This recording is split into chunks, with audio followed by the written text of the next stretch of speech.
Join us again next time as we continue our conversation.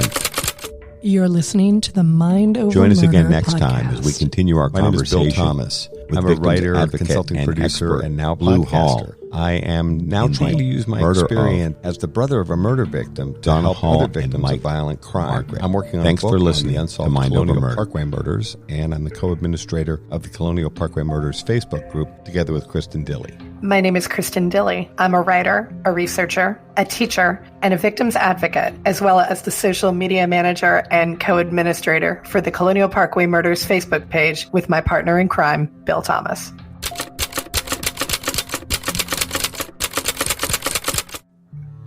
Welcome to Mind Over Murder. I'm Kristin Dilley. That makes me Bill Thomas.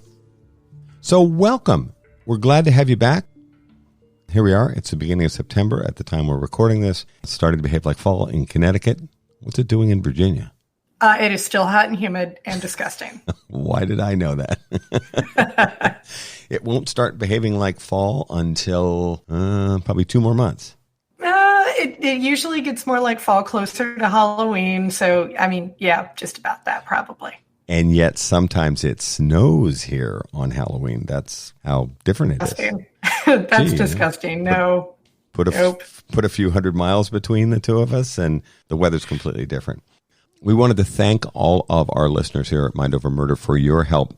As you may recall, we've been working with our friends at Othram Labs, who are working with the Durham Police Department to help identify a young woman they're referring to as Durham Jane Doe for the moment.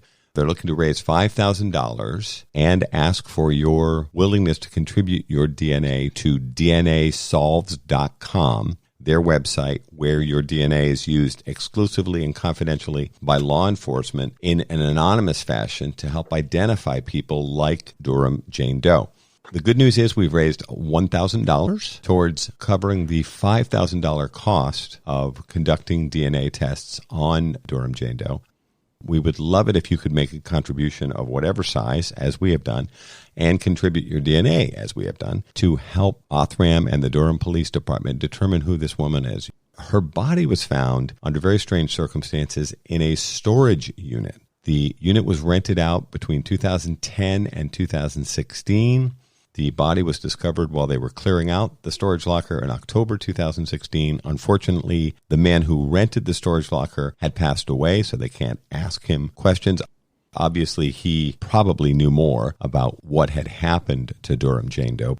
As we've discussed in other unsolved cases, it can often be the first step in helping solve a case is identifying who is this person who may have passed away due to natural causes like Ben Billamy, the hiker in Florida, or been the victim of a homicide, which is likely in the Durham Jane Doe case. We'd very much like your support and participation, and we hope you would be willing to consider making a financial donation or a DNA profile donation to DNAsolved.com, and the link will be in our show notes. And in other true crime news, we continue with our coverage of Fort Hood and all of the interesting goings-on that are happening at Fort Hood. The news broke earlier this week, and we posted the news on both of our social sites. That Major General Scott Efland will now be replaced by Major General John Richardson IV as the commanding officer at Fort Hood. And there is now an investigation, two separate investigations into the chain of command actions related specifically to the murder of Specialist Vanessa Guillen earlier this summer. This is good news. We are hopeful that something will come out of this, whether that be changes in policy or changes in the culture of the base. There have been 23 deaths this year on base, and CNN did an excellent job breaking down the numbers for us. And I know a number of you have expressed interest in the case, so I'll just kind of break down these numbers for you very quickly. Of the 23 deaths at Fort Hood this year, 7 of them were off-duty accidents. 7 were suicides. There was 1 combat-related death, 4 homicides, 1 on base, 2 natural causes, 1 drowning, and 1 death pending autopsy. We are very pleased that there is an investigation moving forward into what actually is happening at Fort Hood. Now, some people have expressed concern, which we share, These comments were made on our Facebook pages, Colonial Parkway Murders, and on the Mind Over Murder Facebook page. People have commented that they're not terribly comfortable with the Army effectively investigating itself. And we're both nodding our heads. We agree, although we think this is a start. Now, remember, it took Vanessa Guillen's family hiring a lawyer and going on national media and calling for a congressional inquiry into whatever is going on at Fort Hood to finally get some traction. And we do agree with the point that the Army investigating the Army is not a great situation, but it is a start. I do agree with Vanessa Guillen's family and her attorney that we should be bringing in a congressional investigation. There is something not right here. As you mentioned, Kristin, Fort Hood is a massive facility, 36,500 troops assigned there, and over the course of the year, many people are sent to Fort Hood for training and other purposes. It's a gigantic facility. A couple of observations, though. The Army keeps parsing this on-base versus off-base thing. As a son of a naval officer and somebody who spent a lot of time on bases, these are full-time soldiers who are committing suicide, dying in accidents, and most importantly, dying in homicides. The fact that they might, in some cases, have been killed off-base doesn't mean a thing. These are our full-time military personnel. And as I said, you can drive for miles and still be inside Fort Hood. So the fact that somebody drove 25 miles off base out there in the boonies of Texas to kill someone or bury their body or whatever, let's not, start splitting hairs here. We, the American people, and the Major General who's in charge of Fort Hood are responsible for these young people who are serving honorably in the United States military. And our job, part of it, is to take care of these people. And so if someone is killed off base, that doesn't mean a thing. The Army is still responsible for this person, and we're supposed to be taking good care of these people. And quite frankly, that's not happening at Fort Hood. When we were talking a little bit off mic about the fact that we do not necessarily agree with the Army's assertion that the death of Elder Fernandez is not being classified as a homicide. I find that extremely strange. If you are going to commit suicide, you don't drive 30 miles off base and hang yourself from a tree. And as I said to you, Kristin, even if you did, you would drive your vehicle to the place where you chose to commit suicide. And as you pointed out in the previous podcast, Fernandez's vehicle is found on base. So he didn't drive himself there. Somebody drove him there and hung him from a tree. This is effectively a lynching. And the idea, here we go again, here's the Army maintaining a second time that they don't think that Sergeant Fernandez's death is related to the fact that he had just signed sexual harassment charges. This is exactly what they said with Vanessa Guillen. They actually came out with the ridiculous statement that they didn't think that Vanessa Guillen's murder and dismemberment and burial in multiple locations by her harasser and his girlfriend was related to the fact that Vanessa Guillen had filed sexual harassment charges. I mean, this is absurd. On what planet are we not putting this together? And then her harasser commits suicide, blows his brains out, as law enforcement is closing in, attempting to interview him at 1:30 in the morning, which is an interesting time. But, they knew they'd find him at home. What do you mean it's not related? This is absurd on its face. And here the Army has said this twice now. The message is going out around the world to military bases. What they're basically saying is if you file sexual harassment charges, which we know have happened thousands of times in the military, sadly, there's a damn good chance you're going to be murdered for it. That's the message that's being sent to young people currently serving in the Army and in the armed forces around the world. It's just awful. Our last request of you today is that you continue leaving ratings and reviews for us on your preferred podcast platform. We love hearing from you, and we love hearing that you're enjoying the work that we're doing. So if you are enjoying the work that we're doing, please take a couple of minutes and leave us a 5-star rating or review, preferably both, on the podcast platform of your choice. Thank you in advance for taking the time to do that. You can also support us financially. There is a support button on our homepage at Anchor, and we want to thank the people that are supporting us with monthly contributions. They mean a great deal, and they help us offset our expenses like this here fancy equipment that we're talking into, and so on. Thank you so much for joining us for this episode of Mind Over Murder. We are looking forward to presenting to you the second portion of our series on the Mike Margaret and Donna Hall murders. We hope you enjoy.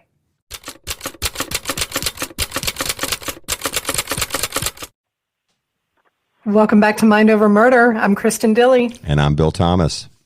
And we are back for part 2 of our episode on the Donna Hall and Mike Margaret murders from 1984. Joining us again is Blue Hall to talk to us about the case. Blue, thanks for joining us again.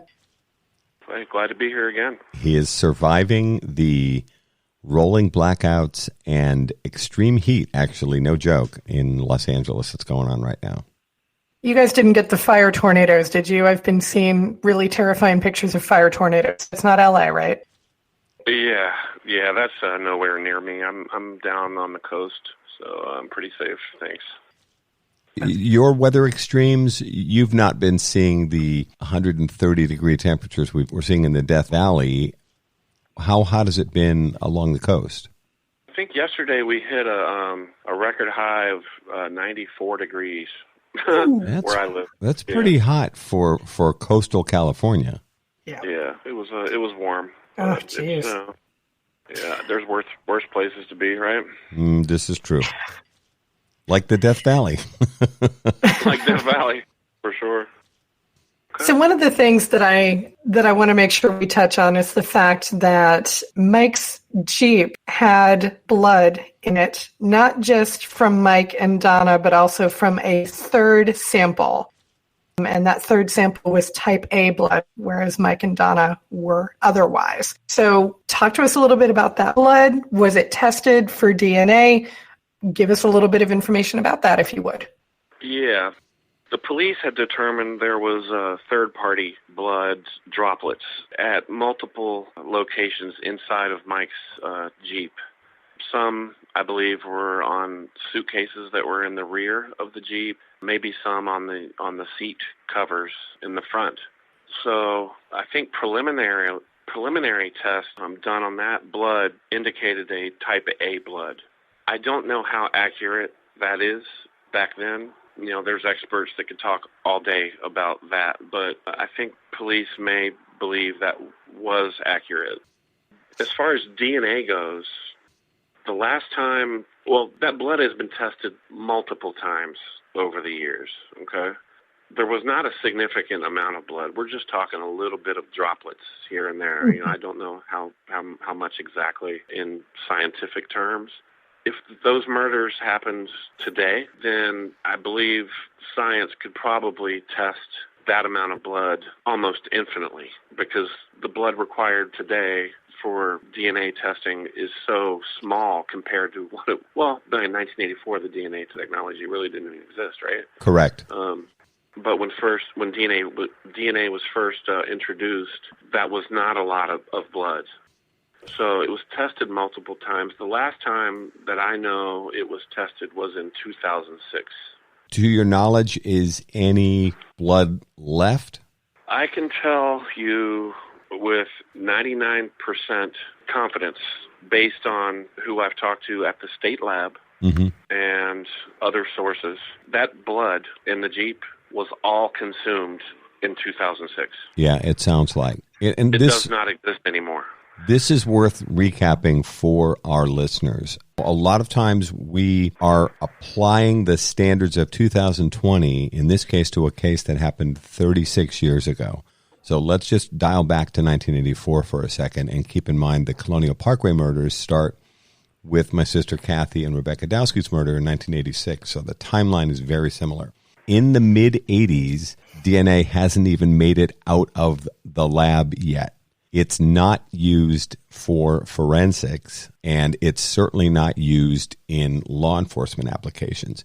Blue, as you mentioned, back then they used to type the blood, which they still do, and it was discovered that this third party's blood was type A. But that's kind of the limit of what was available for testing in 1984. Real important point that you made that needs to be reamplified. The amount of blood or other DNA type forensic evidence, it could be semen or spit or other body fluids as well, the amount required to do advanced forensic testing based on the standards of the time required a significantly larger amount, and many of the tests consumed the evidence completely. In other words, by the end of the process, that evidence didn't exist anymore. It was burned or evaporated or whatever the process was.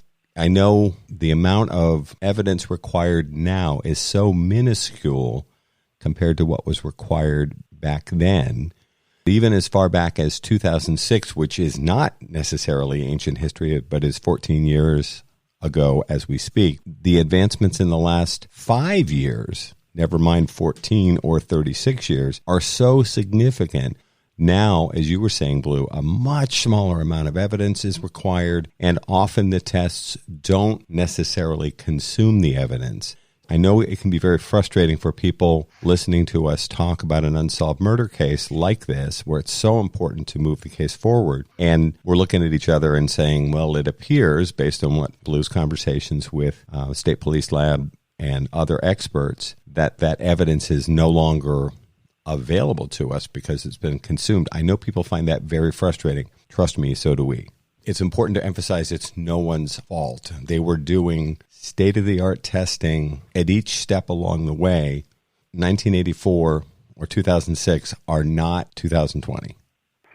Yeah, it's frustrating. It really is. I mean, if you take and to show you how archaic, blood typing is, and that's what they did back then. If you had a suspect pool of, 10,000 people, you said, okay, our suspect has type A blood.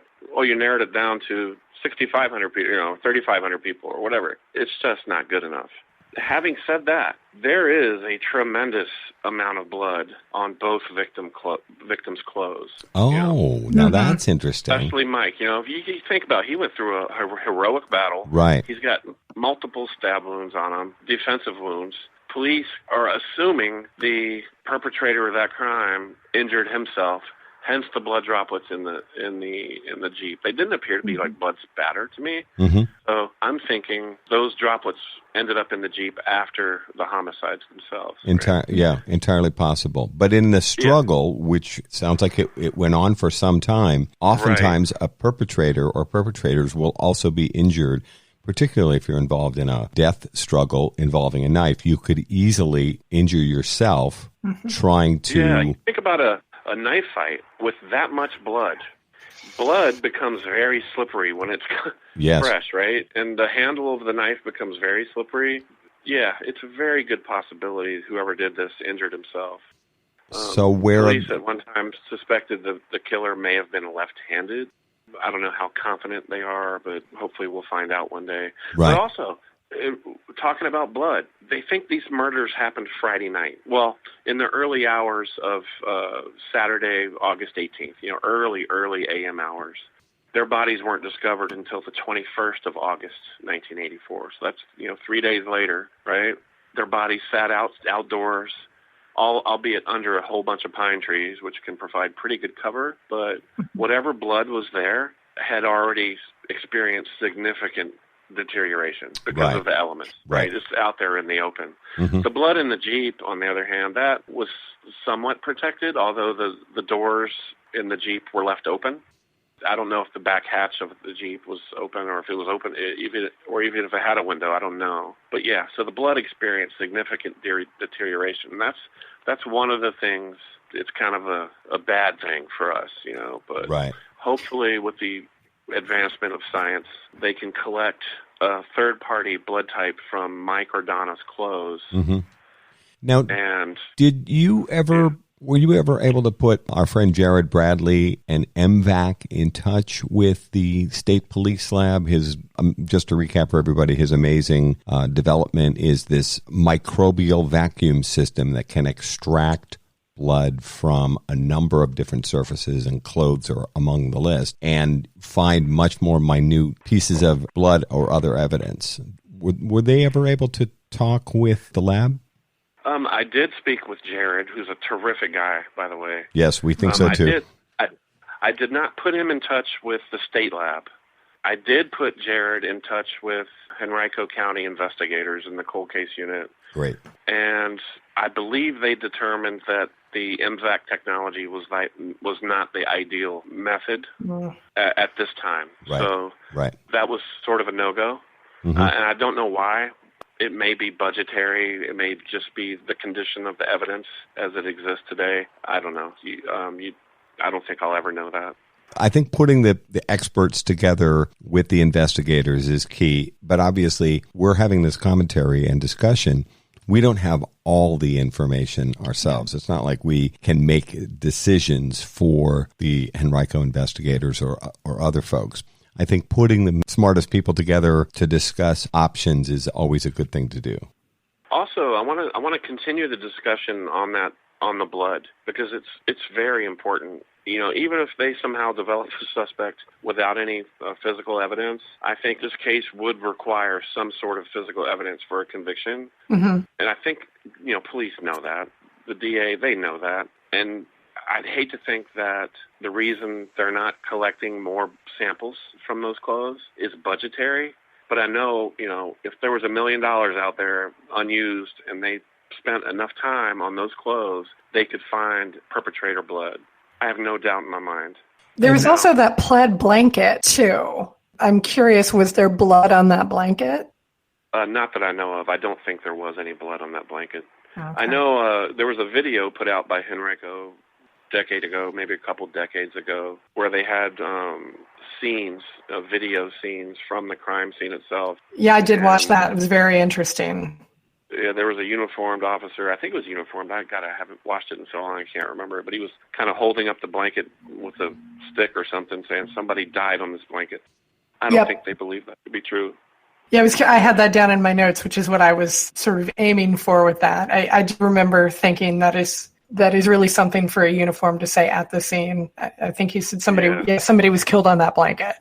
Yeah, but a few years ago, the Henrico investigators had the approval of the police chief at the time to get those clothes to a private lab. Bill, as you know, going private can be challenging at times in certain places because of chain of custody issues legally. So they were going to go with a private lab to get those clothes tested. And I believe the county earmarked $25,000 to pay for that. And the state lab was not happy about it, and they kept pushing back. Every time investigators wanted something, I know investigators wanted maybe 12.5 clippings from each of the victims to get tested at the state lab, and they kept getting pushback, saying, "No, we already tested this. Go away." But at this time, they said, "Hey, we have this new technology coming online," and I believe it was 6 or 8 months into the future when this new technology was going to be ready to go. So investigators were at a crossroads. Do we go private lab, or do we wait for the state lab to come online with this technology? So the only living relatives of the victims at that time, Scott, was given that question. He said, let's wait for the state lab. And, I think it was the smart thing to do at the time. It didn't work out because we waited and waited and waited. And meanwhile, we got this active Facebook group. Information's coming in. Right. It was hot, right? Once that technology came online, and the state had promised the investigators this case was going to be the landmark case for this new technology. And I don't know anything about the technology. I don't know if it was a collection technology or if it was a testing protocol, okay? But it came online. They did a few cases, testing and see what kind of results they were going to get. And they put us at the back of the line again. So they went back on their promise to us again, which I think is pathetic. I do too. I find this infuriating. And then, the labs, and I speak from personal experience here for the Colonial Parkway murders, they throw the "you're a cold case" in your face. And then, of course, it's like, well, how do you think we got to be a cold case? And as I've said through gritted teeth to the FBI, no one has been standing longer in line than these families. And you're mentioning Scott Margaret, Mike's brother. Did you just say he's the only surviving member of his family? No, he's him and his sister Allison. Good. Of course, okay, she's still with us. Both have kids at this point. Yeah. Thankfully. Yeah, both terrific. I've spoken with Allison on the phone a number of years ago when we were raising some money at a benefit we put together.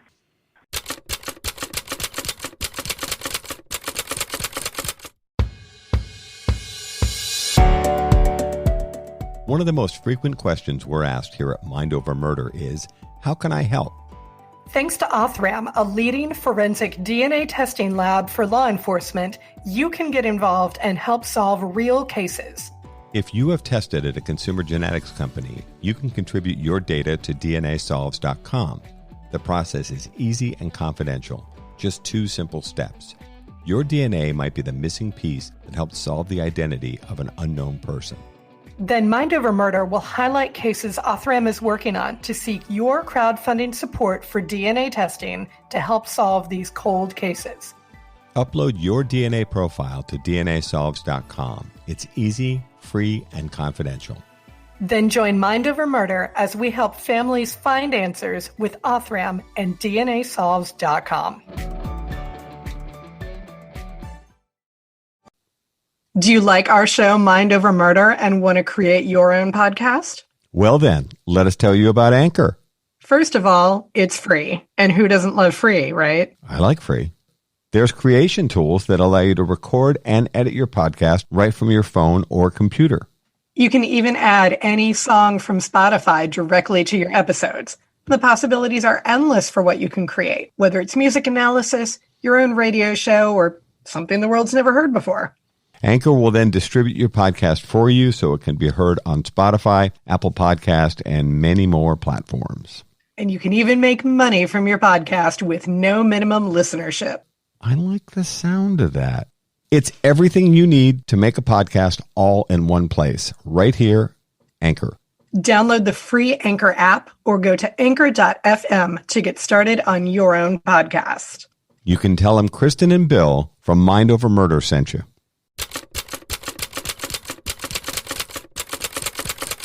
I had lunch with Scott, terrific guy. I don't think I've ever met a nicer guy than Scott. Mm-hmm. Did the tests ever take place then? That's the thing. So you end up in the back of the line. Did they ever move you up to the next on the list? Not to my knowledge. When you started to describe this, I had an idea based on previous conversations we've had about where you were going. And I also thought to myself, man, does this sound familiar? If there's a tad of bitterness creeping into my voice, you're hearing it correctly. This is so infuriating, and this is the kind of crap that cold case murders and rapes families have to deal with every single time. Oh no, yours is a cold case. It's the lowest priority. And then somehow they never get around to testing the lowest priority cases. So waiting for the state lab, based on my personal experience, huge mistake. They should have gone the private lab route. But the problem for families like ours is that we don't control the evidence. Law enforcement controls the evidence. Yeah, it's particularly frustrating in your case because you're dealing with the Colonial Parkway, which is federal property, so the FBI has jurisdiction on two of the cases, and then the Virginia State Police have jurisdiction on the other 2 parts of the case. Yeah. The FBI also poked their nose into the Donna Hall and Mike Margaret case at times. And, at first I'm thinking, hey, those guys, I know some of those guys. I think this will be great. Maybe even use the Quantico lab. They had terrific results up there on some cases. It didn't work out. Back then, a lot of those guys, a lot of the resources from the FBI got switched over to anti-terrorism. So a lot of the help they were providing to local police and state was taken away. Yep. Let me just comment there. I just wrote a new column for a journal that's coming out in a couple of months. It's called Forensic Genomics is the name of the journal. It's not the sexiest title I've ever heard, but it's going to be terrific. They asked me to write a guest column, and which I've called From the Family Perspective. And one of the things I raise And if people want to question my patriotism, they're welcome to go right ahead. Folks, we need to understand something here. The decision to redeploy the FBI on 9/11 as an anti-terrorism agency had a significant impact on the level of resources available to individual cases around the country. Remember, for a lot of smaller law enforcement agencies, and there are 17,000 law enforcement agencies around the country, many of them don't have their own labs. When we watch on TV and it's a major city like LA where Blue lives, or New York or LA where I've lived, they have their own labs, the big cities. A lot of smaller states and localities do not have their own lab. They are either dependent upon state labs, which are incredibly overworked, or the FBI lab in Quantico, which is incredibly overworked. And people who have now retired from the FBI, but know what they're talking about, have told me that 90 cents on the dollar if the FBI's budget, which is already too small in my professional opinion, is now going to anti-terrorism. Now, I haven't lost my mind. I lived in New York on 9/11. I lost friends on 9/11, but the decision to redeploy the FBI, which there are 17 different spy agencies in the United States government, and they decided that the FBI was going to be the one to lead the anti-terrorism effort. In my opinion, that was a mistake. And what we're seeing now with our solve rate on murders across the country plunging from 90% 50 years ago to more like 64% in 2019. So the close rate, as they call it, solved murders, is plunging, folks. It's moving in the wrong direction.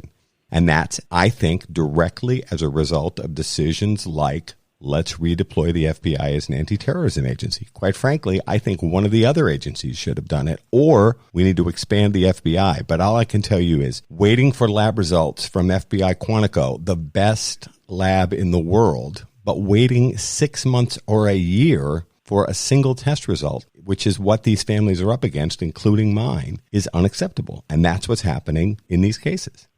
I couldn't agree more, Bill. And multiply that with a lot of this defund the police nonsense going on around now. Police departments are struggling. They're losing people. They're losing experienced officers, experienced detectives. Who wants to be a cop right now? They're getting just demolished out there. And cold case especially was kind of low on resources perpetually, right? Yes. And now it's even worse, right? Yep. Sometimes they don't have anybody working in there.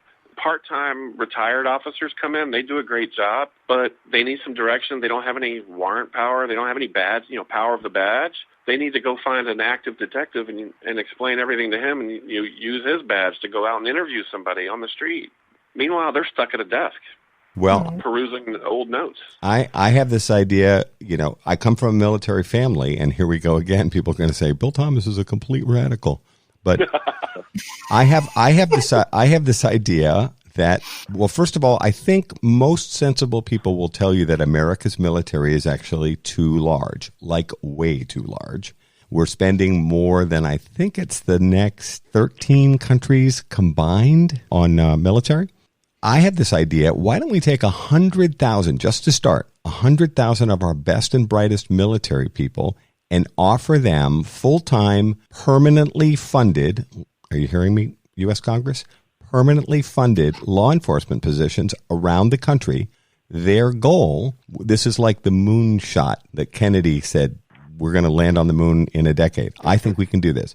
There are currently 200,000 cold case murders in the United States.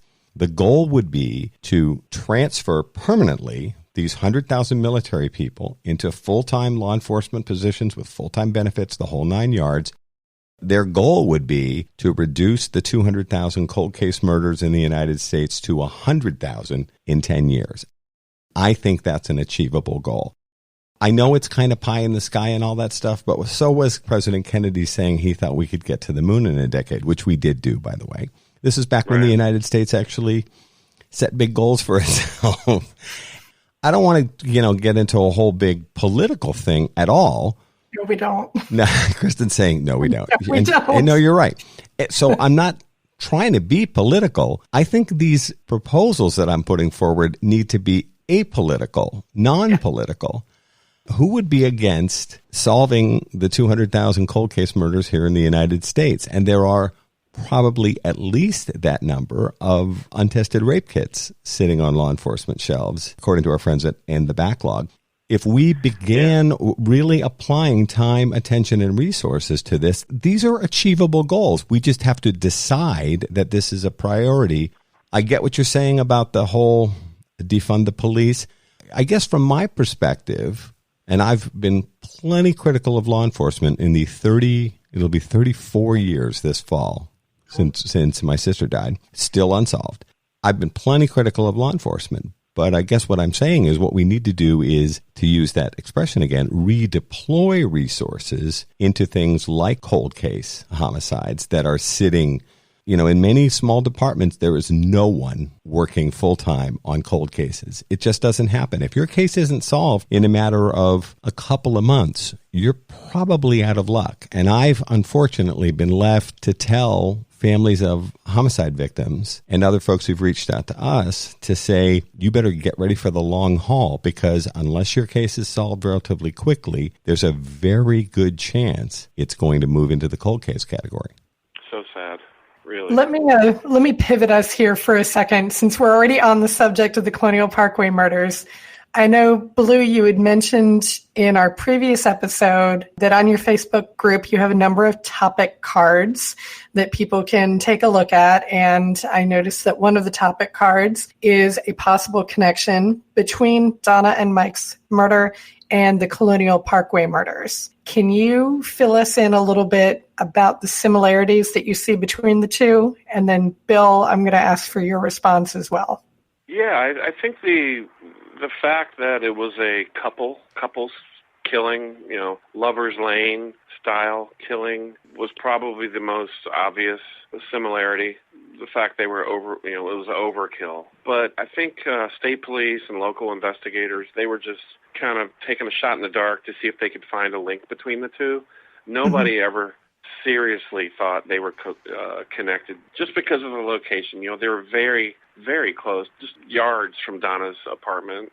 Yeah, they dismissed that fairly quickly. There still do seem to be a lot of people on your Facebook page, though, who want there to be connections between the cases. Yeah, I'm not, well, it could go either way. We're not saying all four of those Colonial Parkway murders are connected. Maybe two of them are, maybe three of them are. Mm-hmm. Maybe there was a serial rapist, for example, that was somehow involved in Donna and Mike's murder, who happened to be traveling the parkway to his parents' home on the river, on the Eastern Shore. Perhaps a guy with a history of violence. I'm not saying that's not true. I just don't know. Or They haven't found a link yet. I don't know. Bill, did you want to add anything on that? Yeah, I see this one come up a lot. I don't look at the Donna Hall, Mike Margaret Facebook page every single week, but I do try to look at it, and particularly if Blue gives me a heads up that, hey, there's some discussion going on, you might want to weigh in. I think it's a real stretch. I'm totally prepared to be wrong. I have my doubts that the Colonial Parkway murders are related to the Colonial Parkway murders. In other words, I think there's a very strong possibility that the Colonial Parkway murders are not necessarily all connected. We do have some similarities. I mean, we're talking about couples, cars, lovers' lanes situations, couples going missing while out on a kind of a date, if you will, on a weekend night. And of course, if you're taking a look at this area of Virginia, it certainly makes sense. Do I think that FBI, Virginia State Police, and Henrico should have been discussing it? Absolutely. And you do want to look at what else was going on in that area, in that time frame. And I've taken a real hard look at this. I think that Donna and Mike's murder ties back into the things that Blue talked about. The large amount of money which went missing, the drugs, there's an extreme level of violence, which is actually somewhat similar to the Colonial Parkway murders in that regard. The Demerol, those are things that are very striking about that case. By the way, it is possible that in a couple of the Colonial Parkway murders, there may be a low-level drug deal, like someone going out to score some pot for, a party weekend or something like that. In the fourth of the Colonial Parkway murders, the Phelps-Lauer disappearance and murder along I-64. There is probably $600 to $800 that went missing when the couple was murdered and then found 6 weeks later. Daniel Lauer had collected money that he had earned that summer from his dad because they had done a bunch of painting jobs. And so he had $600 to $800, which was a fair amount of money in 1989. That money went missing. They were on their way back to Virginia Beach when that cash was in his possession and then, of course, was not found. I see Donna and Mike's murder as a tragic event, but I see it as independent from the Colonial Parkway murders. I think sometimes people want solutions. Kristin's giving me the thumbs up here. They want explanations to mysteries like this. So people will get onto certain bandwagons, it was Edward Edwards traveling around the country killing couples, or, it's Michael Nicolau, a Vietnam veteran. Trust me, these are not nice people, but I find that people want to kind of just ram the pegs into the holes because it somehow appeals to their sense of order. And it's very disturbing to think about unsolved murders happening around you and terrible things happening to young people, and then they're never resolved. I think there's this tendency sometimes for people to think, it's this boogeyman out there that is doing these terrible crimes. And the truth is, these may be multiple independent events. They may be. You're right. I think there's a small chance, they're connected. Small chance they're connected to the Donna Hall. Very small. But, I can't say for sure if they are or aren't. Yeah, people always ask, Blue and I are kind of similar in that regard, and Rob Holland as well. Sort of the role that Kristin Dilley and Bill Thomas perform for the Colonial Parkway murders is very similar to the role that has developed over the years for you and Rob and your fellow administrators on the Donna Hall, Mike Margaret page. Sort of the answering questions. And look, I can't count how many times people have asked me about potential relationship between Donna and Mike's murder and the Colonial Parkway murders. But as I said, new people come along every week, and the questions are well-meaning, and I'm not offended by people asking questions, even questions that I feel like I've answered X number of times before. I'm sure you've answered certain questions about Donna and Mike over and over again too, Blue. Oh, I have. That's how you and I met, Bill. If you remember, it was late summer of 2015. I was visiting Richmond. Excuse me, I got something in my throat. I was visiting Richmond, and I had come across a piece of information that I thought may have been related to your case. There was a guy with, a multiple serial sex offender that could have been a suspect in the Donna and Mike case. And I was looking at his timeline, and I found an unsolved rape on the William and Mary campus right around the time of your sister's death. Oh, yeah, I remember this. And I looked around, I found you, and I'm like, should I call this guy? I don't know. But I think I may have emailed you or called you and said, here's my phone number, and you were quick to respond. So that was great. We found out we both live in LA. We eventually met in person and that's had right. lunch. And yep. Yeah, so it's great when people come forward. Even if it's repetitive. The detectives in Mike and Donna's case, they heard the same story, a story that has probably since become urban legend, in Richmond about Donna and Mike's death, about who was responsible for it. Right. And that's the same story I heard when this Facebook group started. I called the detectives and I told them that story, and it was very apparent that he had heard that story dozens, if not hundreds of times before, and was not interested in any of it. Right. Right? Because they have pretty much eliminated that guy as a suspect. When this case was about 2 years old, they finally got a grand jury convened to do a little bit of investigating. They're a little bit less restrictive, in their techniques with the grand jury. They just go right at it. Well, they found nothing. This guy was pretty much eliminated as a suspect. I don't want to say his name on air, but back then, at the time of the murders, he was probably not the nicest guy.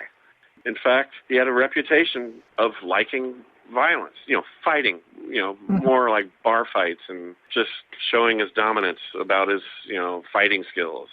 Did he deserve to be accused of murder? Probably not. Did he deny it back then? Probably not. It was probably good for his reputation. Wow. He probably sold, some drugs back then. I ended up talking to this guy a couple of years ago, and you could just, he was very, very nice, very calm, very polite to me, and it was obvious that, he regretted a lot of the things he did when he was younger. Right. You've done something unique with, I'll call them suspects or persons of interest. None of us pretend to be an investigator, but when you have devoted a significant amount of time to a case, Blue, as I know you and your fellow moderators have, to avoid confusion, you have created a series of nicknames for some of the leading suspects. In other words, you're not going to say, we believe John Smith could have been involved in Donna and Mike's murder. That would be completely inappropriate. And your civilians to boot. But you've ended up creating nicknames for some of the suspects. How did that come about? Well, I don't want to get sued. Probably that's a good goal. What it boils down to. I don't want to be slanderous to anybody, right? Especially if they end up being innocent, right? Well, but, and most of them will have to be innocent. Right. So I made a kind of a pact with the other admins. Let's not throw anybody's name out there. If we see somebody throwing names about who did it, we're going to edit that post, take it down, change the name of it or whatever. We don't want anybody accusing anybody of murder on our page. Our goal was to bring information to the police, number one, to keep the case in the public eye, number two. But, over time that changed. We became an information portal to the police. Right. This page was hot to the point where police were watching. There was probably a whole week went by. The Henrico, detectives, were watching our page all day long to see what was coming up in conversation with these these people. It was great information that it would take them years to go around and get, if they could get it at all. And here people are just throwing it out. A lot of it was probably speculation, but a lot of it was not. There were topics that came up that the law enforcement officers involved were interested in exploring. Oh, for sure. Yeah. In fact, they would even give us a little nudge. Hey, let's see how that plays out. We're like, all right, let's keep that topic alive for a little while. Let's highlight that. Let's really dig deep. But we were getting contacted by people that were still scared to talk to the police for some reason. Even decades later. Mm-hmm. Oh, yeah. They don't know who's, they, of course, a lot of them knew me or knew of me, and they knew I lived in L.A., knew I, just that separation, so they felt comfortable for some reason.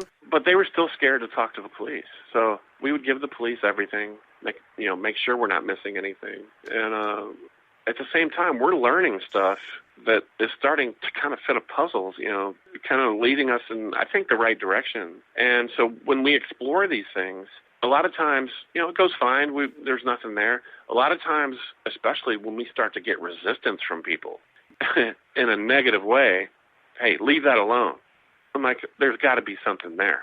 How would the resistance be manifested? How would people express that to you? Usually in anger and threats. Now, threats on the Facebook page, or how else would this be communicated to you?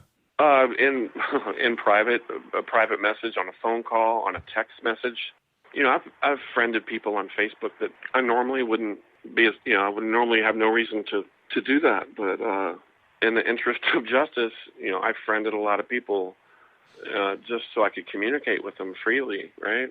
And some of those people I would talk to on the telephone, and we would kind of develop a relationship over time, and I get information. So I think it's proved fruitful. Not that I'm trying to be an investigator, but if this is what it takes, I'm happy to do it, absolutely. Well, our friends Paul Holes and Billy Jensen use the expression citizen detective, and you definitely fit that bill. You've gone out and asked a lot of people that knew what was going on back in 1984 when Donna and Mike were murdered, and asked them questions and reconnected with people. Yeah, I think a lot of my, I did do that. A lot of my tactic was kind of building relationships, finding out people that were in those circles, and finding out what they did after the murders. What kind of life were they living? What did they do?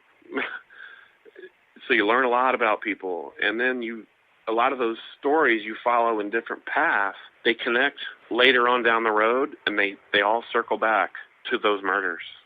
All right? And it's so many layers of it. It's difficult to explain. I'll do my best.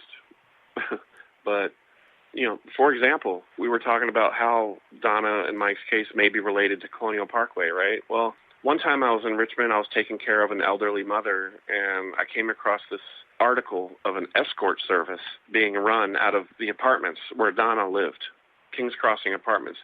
They're not low-income apartments. They're like middle-of-the-road, middle-income America. The last place in the world you think you're going to find an escort service being run, right? The police later had made, arrests of a place called Becky's Escort Service. It was run by a woman named Susan Stanley and her sister Robin Stanley. Sure. Her name wasn't Becky?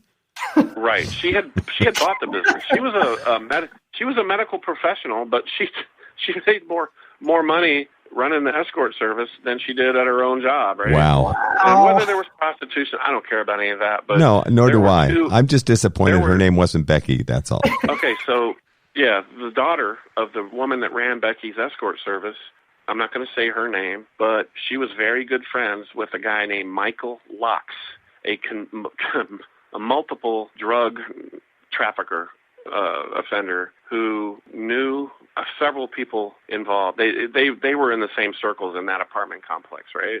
This guy brought in more cocaine to the west end of Richmond than anybody else. He also went by the name Mr. C, the C for cocaine, okay? Now, whether he had anything to do with this murder, I don't know. Did the police want to talk to him about it? I'm sure they did. It's documented in Richmond Times-Dispatch articles, the newspaper there, how the police wanted to know about a relationship, what they probably knew about the murders of Donna and Mike, and another guy by the name of Neil Florman, who is a convicted multiple serial sex offender in multiple states. And once we brought up the possibility that he may be involved, that page really took off again. And here we go. Police were watching. The police were glued to that page for, information was coming in so fast, they didn't want to miss anything, guys. They went to a judge and said, hey, we need a protective order put on this Facebook page. Because a lot of times people would post something, it'd get heated, and then the person would delete their comment. Right. And every person that replied to that one comment got deleted. So information was starting to disappear, so police had a protective order on that page. Were they actually able to stop? That is kind of how Facebook works. Oh, yeah. Yeah, so anything, if I had gone on there and I posted something and deleted it, it wasn't gone.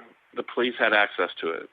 Right. Well, it's funny. They didn't miss a single thing. The internet can be forever, but you have to have the technology to do that. Yeah, so, there's an analyst probably, back at Henrico Police gathering all that information, put it into a binder. Somehow she or he's organizing it. I don't know. Yeah, so there's a lot of information that came in that police were very interested in. Join us again next time as we continue our conversation with victims advocate and expert Blue Hall in the murder of Donna Hall and Mike Margaret. Thanks for listening to Mind Over Murder.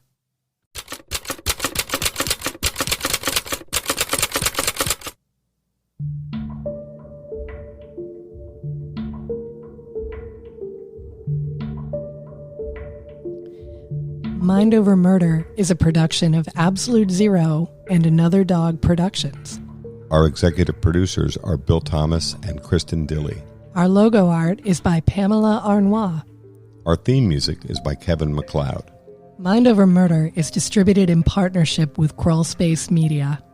You can follow us on Facebook, Twitter, or Instagram. You can also follow our page on the Colonial Parkway Murders on Facebook.